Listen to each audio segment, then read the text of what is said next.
Well, as the title says, I've done some mods to this that leave me no options of turning back now.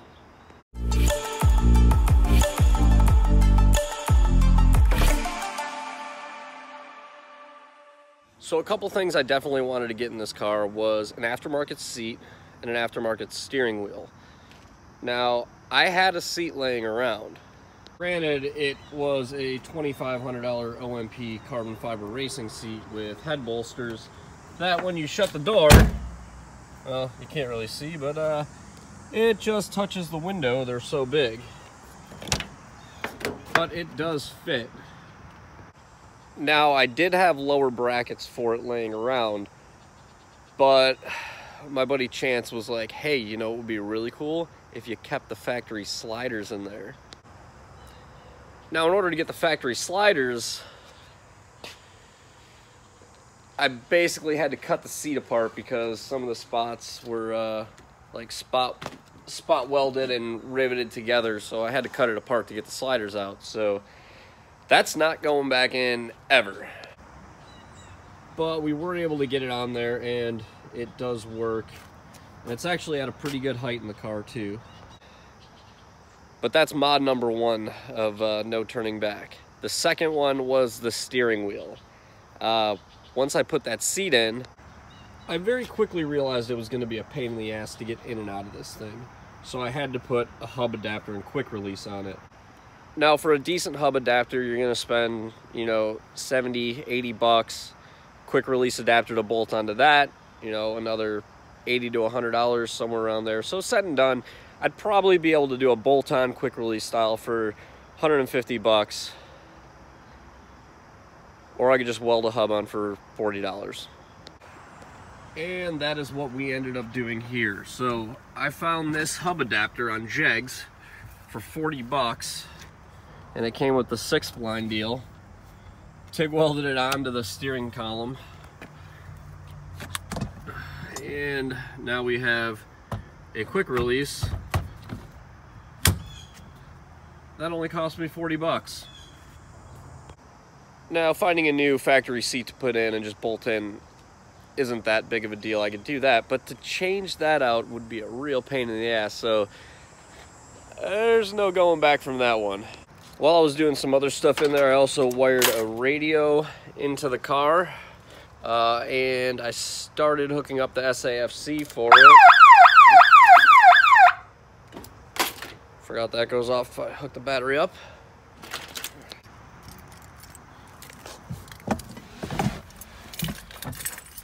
So we did install a radio.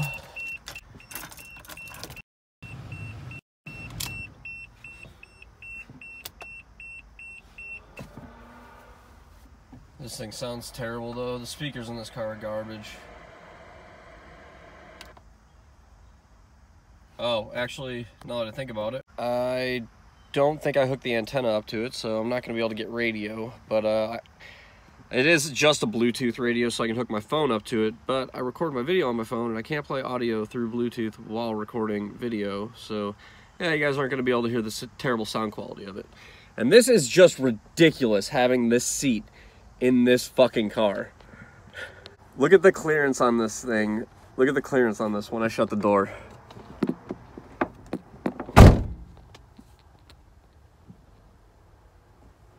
I can't. That's ridiculous. I'm pretty sure this seat's worth more than what I have invested into this entire car right now.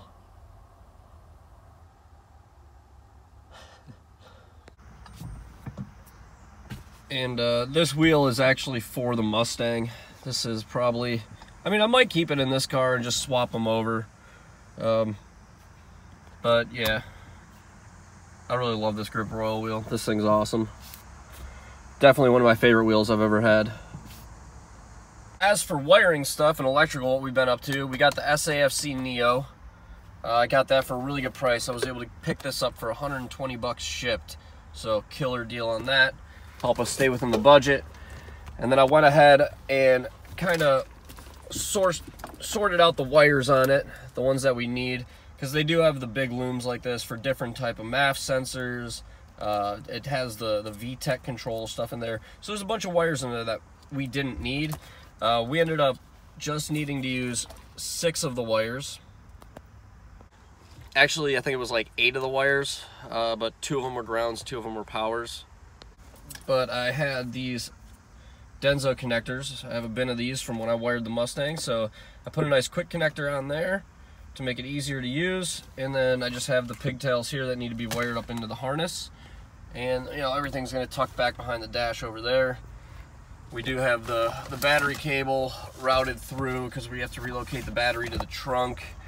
There is a battery box back there somewhere, and then you know, some exhaust parts and stuff like that came with the car. You know, these gauges don't look terrible. I'm pretty happy with how those are looking. Should do pretty well. Yeah, still haven't plumbed this handbrake yet though. Should probably get around to doing that today maybe.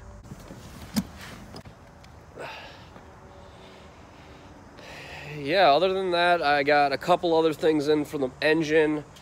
I put a thermostat in it.